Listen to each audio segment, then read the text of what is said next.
Yan, dyan.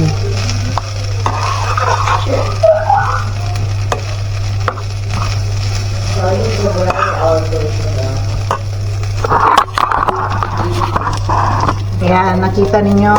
Ganyan lang ako mag-fried rice. Easy, easy. Wala yung mga chichiburit, yung daming sahog-sahog. Simply the best. Sabi nga nila. Yung kantang simply the best. Ayan. Tingnan natin.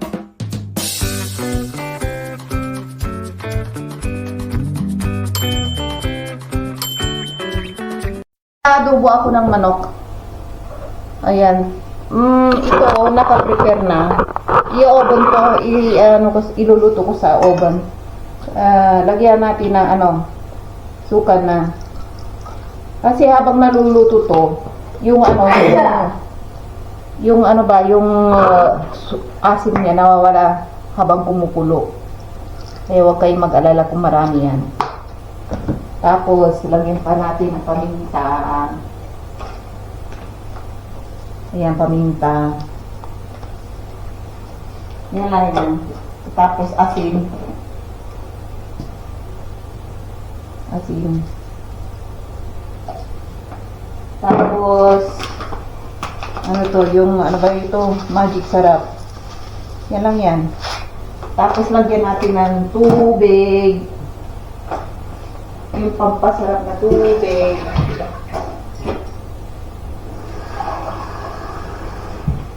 Damihan natin kasi habang naluluto to sa oven, nawala yung tubig niya. Ito, marami to ngayon. Maya wala na to. Wala na yung tubig na yan. Gusto ko pag nag-adobo ako, may medyo tubig para masarap. Tubig. Yung sauce niya. Ayan. Paluin ko na yung anak ko eh. Hindi lang masamang pumalo ng bata rito. Kanina pa ako inaasar eh. Ayan, punti pa. Ayan, ganyan lang yan. Masarap to kapag naluto. Parang ang pagka-style nito maya parang lechon. Ayan, na-lechon tuloy. Natin. Ilagay natin sa sa loob yung mga ingredients. Ayan. Tapos, ilagay natin. Ipasok natin sa oven. Ayan yung oven ko. Mainit na Ayan, mainit na. Kanina ko pa yun, Ayan. Ayan lang. Wait ko mga 1 hour. Ayan. Ngayon, mataas pa yung temperature. Pero maya, pag mga kalahating oras, bababaan ko yan. Hindi pwedeng ganyan kalakas kasi masusunog. Kapag ganyan. At saka yung sauce niya, magiging masusunog din yung sauce niya. Kaya hindi pwedeng malakas. Kailangan hinaan lang. Ayan. Magsasayang ako ng kanin ngayon. Ayan. Habang naghihintay. Magsaing tayo ng kanin. Tapon ko tong mga basura. Maya gagawa ako ng cinnamon roll. Hindi pala. Hindi cinnamon roll. Pwede palang cinnamon roll. May cinnamon ako rito eh. Pwede. Cinnamon roll. What? I'll make cinnamon roll. What? Tapos, magsasayang ako. Hugasan ko lang itong dito. Linisin ko.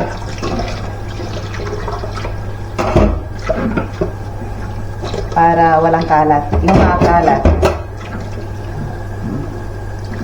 Kasi yung kusina ko, maliit lang. Kailangan linisin. Ayan.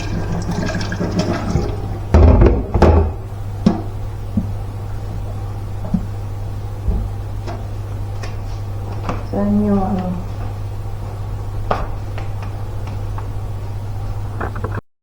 Ayan. Kanina, nasa groceryhan ako. Nakalimutan ko palang isipon yung pantalon ko magpagdala eh. Nakakaya tuloy. Buti nga yung zipper kong ito, nakalimutan kong i-zipper itong pantalon na to. Kaya buti nga hindi masyadong lumuwa. Ayan. Medyo natatakpan ng jacket ko. Kaya nakita ko na lang nung nasa elevator na ako. Sabi ko, sa elevator may salamin. Nakita ko open yung zipper ng pantalon ko. Ay nako. Pag ang tao talaga tumatanda sa pagmamadaling mag-grocery, nakalimutan na lahat. Ay nako. Iniisip kung saan ang mura kung saan ang mura mabibili. So, kakamadali, nakalimutan mag-zipper. Ayan. Mag-ano tayo, saing tayo. Maya kasi kaluluto ko lang kalalagay ko lang sa oven. Kaya, ang gawin natin, magkwentuhan tayo about that. Yung ng mga batang mga Pilipino. Grabe naman pala yun, yung Epstein na yan, nangangain ng mga batang mga Pilipino. Ngayon ko lang itutuloy ko yung panonoorin ko ulit kung ano nangyari sa kanya hindi ko alam kung nakulong siya. Nung pinapanood ko kasi kalahati, mamaya panoorin ko ulit kung ano yan. Kasi popular dito yan yung pangalan na yan. Yung Epstein na yan, naririnig ko sa computer parati, sinisigaw ng mga bata rito. Yung mga pangalan na yan, akala ko biro-biro lang.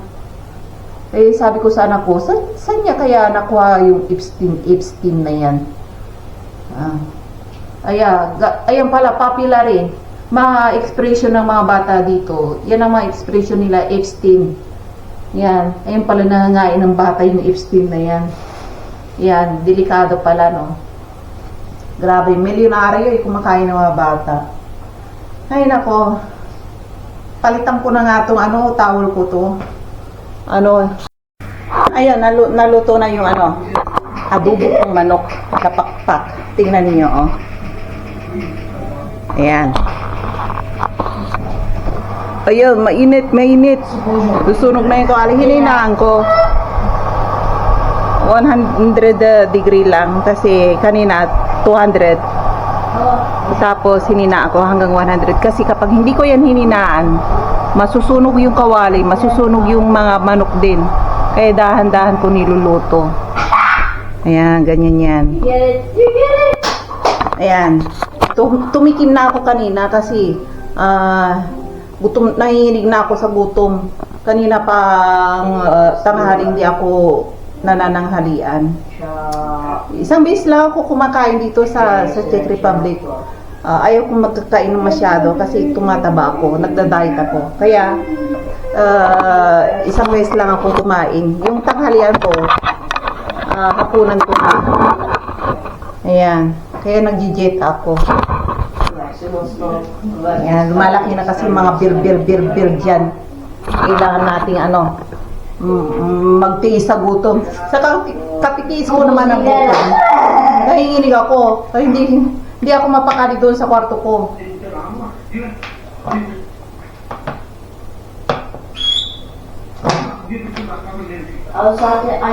Tingnan niyo yung Czech Sprite nila. Czech local drinks nila, Sprite. Masarap, mura pa. Kaya kung magtitipid kayo, ganitong mga drinks sa mga bilhin niyo. Pero kung malaki-laki rin ang sinasahod ninyo, yung international brand bilhin niyo, Coca-Cola, Pepsi, gano'n. Ang kaya ninyo. Kung wala kayo sinusuportahan sa Pilipinas. Alam niyo ba ngayon, nakita ko yung palitan ng pera sa Pilipinas. Napakababa ng palitan. Grabe ang binaba ng peso sa Czech. Yung pag halimbawa may kano ba yung calculation ko kanina? mga 10,000 yata, aabot na ng 40 mil yata or 30 mil. Oh, Nasa yung super. cellphone ko, yung converter ko. Just on the screen call receiver.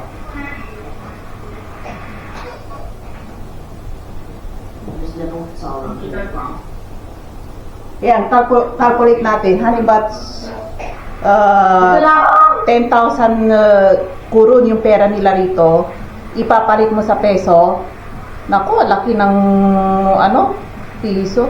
27,000, halos 30,000. Triple ang palit. Grabe. Ayan. Kaya kung pinadala kayo ng mga asawa ninyo, mga 20 mil sa check rounds, kung sumahod sila ng mga The Shikara. 30 mil, alam ko hindi naman nila mga 15 mil lang ibibigay sa inyo or 10,000 kasi mahal ang mabilihin din dito lalo yung internet. Marami pang kaltas yan. Kung pinadalahan kayo ng 15 mil, okay na yun. Ayan. Tapos ipunin nyo, wag nyong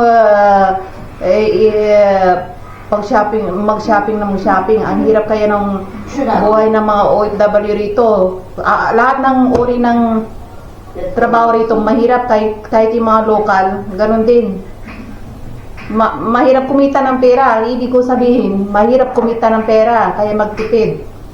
Hindi pinupulot ang pera rito ka, porque OFW ka. Kaya kung may halimbawa 20 mil ka, 20 mil, ano yan, kapag pinadala kayo, for example, 20 mil pera nila rito, abot na ng 60,000 yun, peso, malaki na. Pat lumilit ang piso ngayon, grabe ang binagsak. Kaya tiba-tiba yung mga OFW dito, kasi malaki ang palitan ng pera ng check round.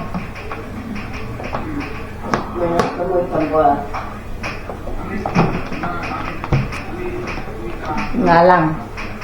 Mamaya, busog na naman ako. Grabe, kaya ayaw kong magluto ng mga adobo, mga paborito kong pagkain yan.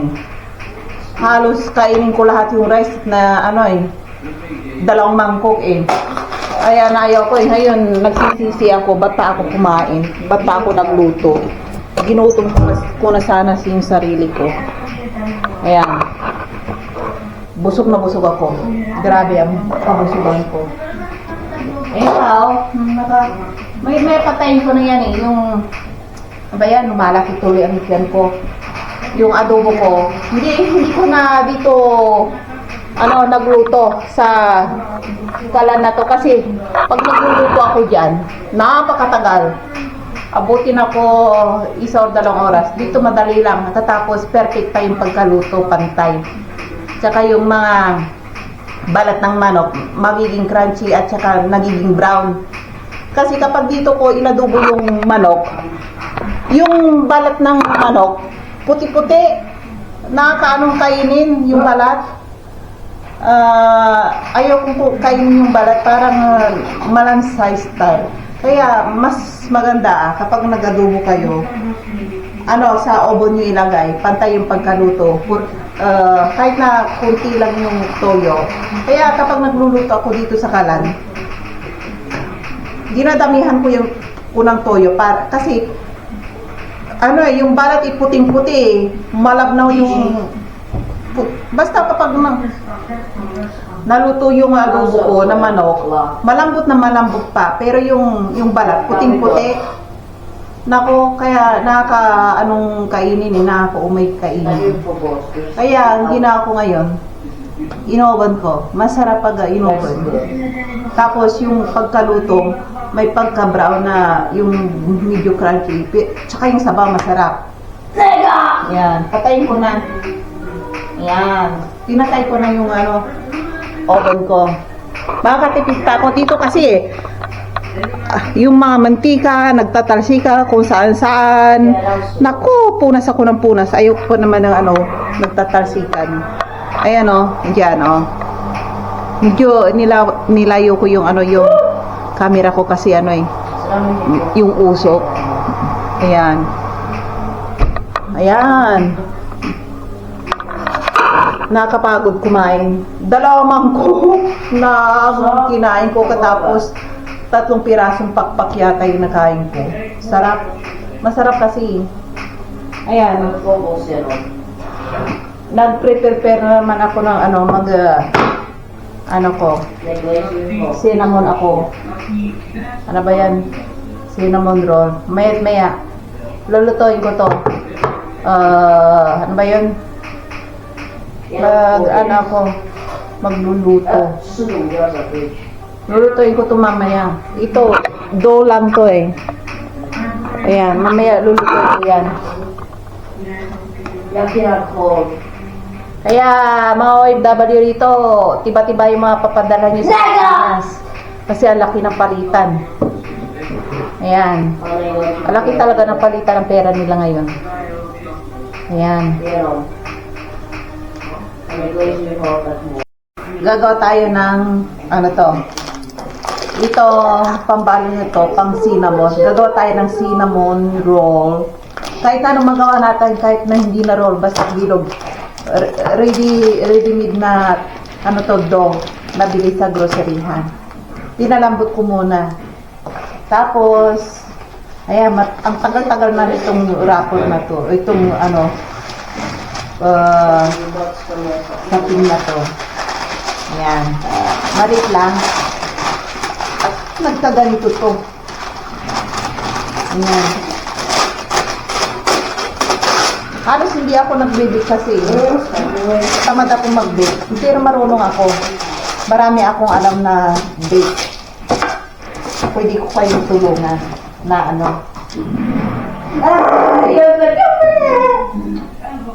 Ayan, painitin natin itong oven muna. Painitin muna natin. Nagluto ako kanina ng rito. Ano ba yun? Yung adobo. Ayan, amoy adobo ang loob. Kaya pinunasan ko sa loob para hindi mangamoy yung adobo to. Ayan. Tapos, andito yung cinnamon ko. Cinnamon. Tapos, sa cinnamon, kailangan natin ng asukal. At butter, of course.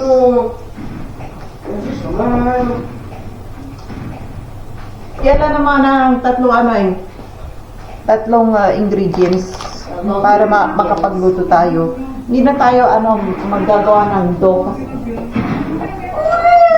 kasi may ready-made dough na tayo. Magugas mo na ang kamay.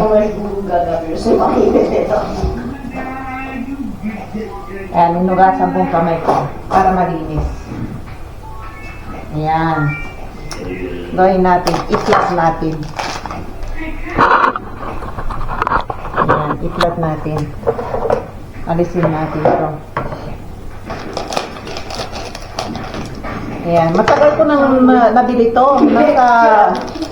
Nakalagay sa freezer lang to, mga 2 or 3 months. Basta dilagay mo yung dough na 2 or 3 months. Kahit na yung mga pizza dough, hindi yan nasisira. Ilagay mo lang sa freezer, huwag doon sa taas. Kasi nasisira. Kailangan natin ng rolling.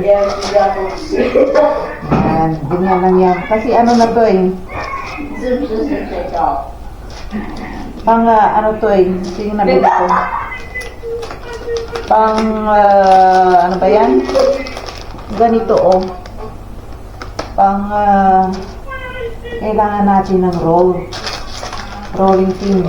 Lumidikit. Kailangan natin ng ayan.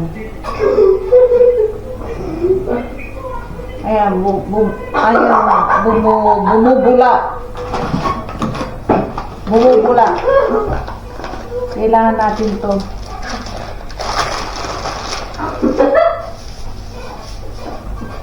Ayan.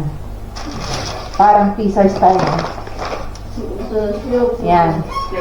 Para akong gumagawa ng pizza. Kasi, yung anak ko may pizza restaurant. Ganito kami magluto ng pizza. Yan. May machine kami doon na paggawa ng mga flat. Kasi, hindi namin kayang ganito nung maraming order.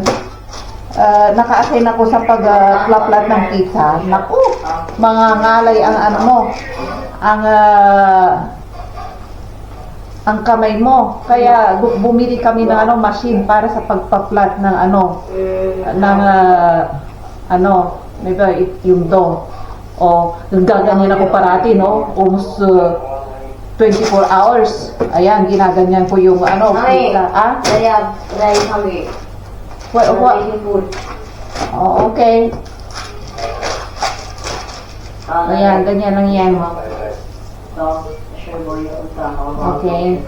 Ganyan lang yan paggawa namin ng pizza. Kung minsan, sanay na sanay na ako.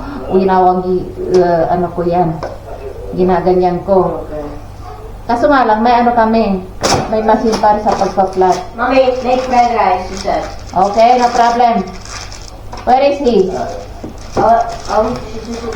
Tapos, igaganyan mo lang. Sanay na sanay ako mag-flat kasi yan ang trabaho ko, yung paggawa ng ganito. Kaya okay lang. Kaya wait lang. May umorder ng...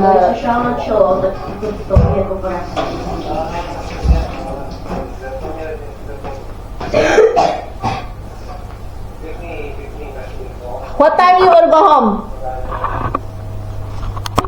Ayan, umorder yung asawa ko ng fried rice. Kaya kailangan ko muna magluto ng fried rice.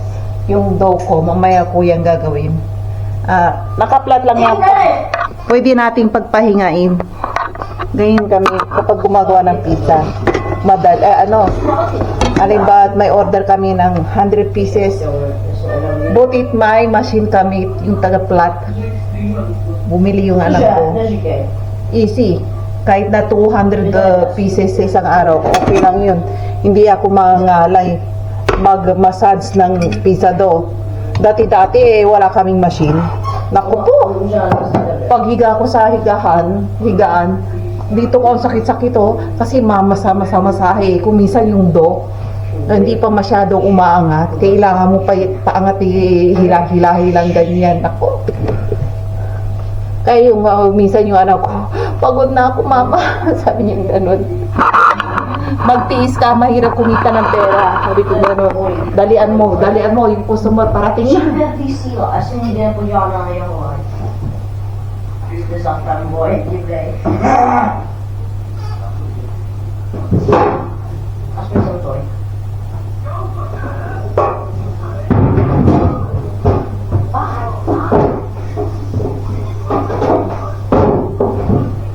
Ayan. Magluto tayo ng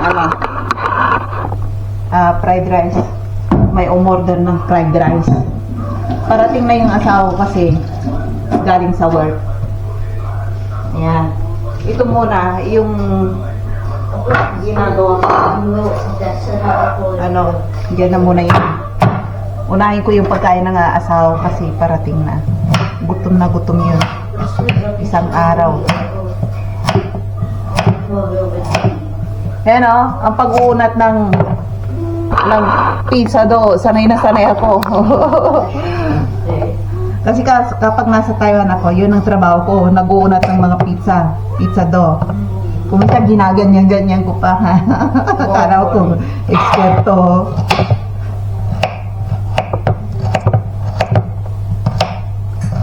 Ayan.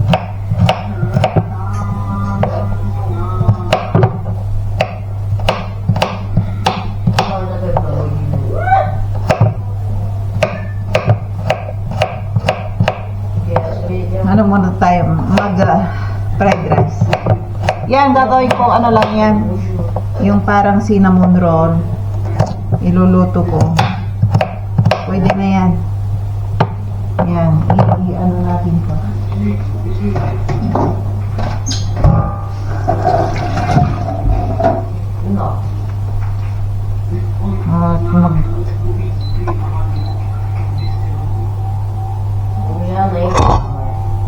Yan, i-ay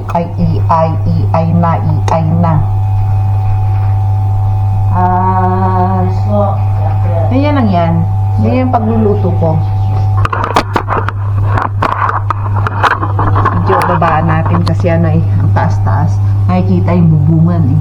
Hiram na mo. Yan.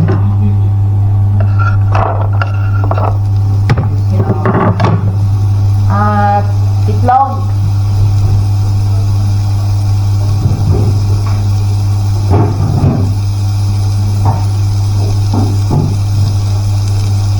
Fried rice daw sabi ng asawa ko. Pero ang ilalagay ko, ano, ay hotdog. Para mas masarap. Masarap yung fried rice na may hotdog.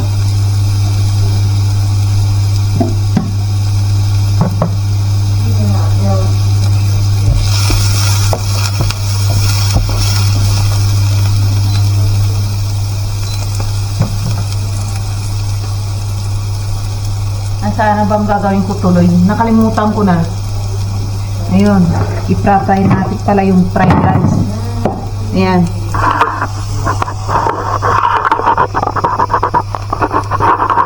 Ayan, yan. Buti nga nakapagsaing na ako. Ayan. Kaya ano eh. Gusto na asawa ko ang fried rice ko, ha. Kahit na anong ihalo mo sa fried rice, kinakain niya. Kahit na rice and put ay carrots lang, kinakain niya yan. Baka mamaya ma-slice tong kawaling to. Ayan, ganyan lang mag fried rice ako. Mas masarap kapag hinaluan niyo yung fried rice niyo ng butter. Ayan. Kaninang ano ko po to, ano to eh. Sinain. Kaninang 3 to 4 hours. Ayan. Kailangan simutin natin hanggat mabutas kaldero. Joke lang. Ayan. Ganyan lang ako mag fried rice. Easy.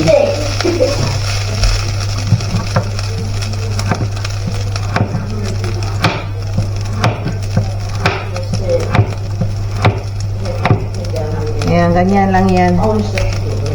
Tapos hotdog. Iba ang fried rice ko.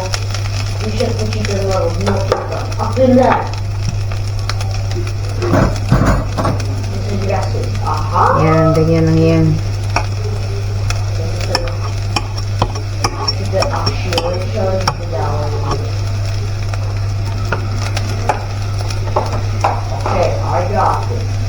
Ayan. Ayan, fried rice ko. Tapos, ihalo natin ang chili na yun. Ayaw niya ng chili, nailagay ko. Sana hindi maanghang yung bunganga niya. Ayan. Asin. Tapos, hindi nawawala kapag mag-fried rice kayo, mas masarap. Magic sarap. Kunti lang. Ganyan lang yan. Ayan, easy lang yan.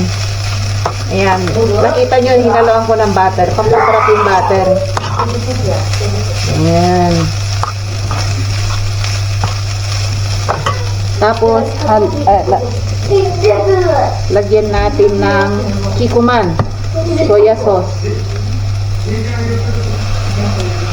Ayan. Okay na yan. Ang pagkain ng asawa ko, easy fried rice.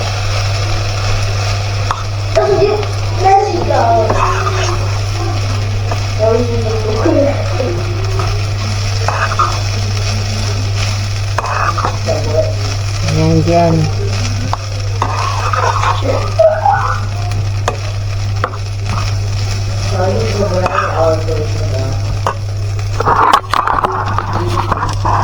Ayan, nakita ninyo. Ganyan lang ako mag-fried rice. Easy. Wala yung mga chichiburit, yung daming sahog-sahog. Simply the best, sabi nga nila. Yung kantang simply the best. Ayan. Tingnan natin.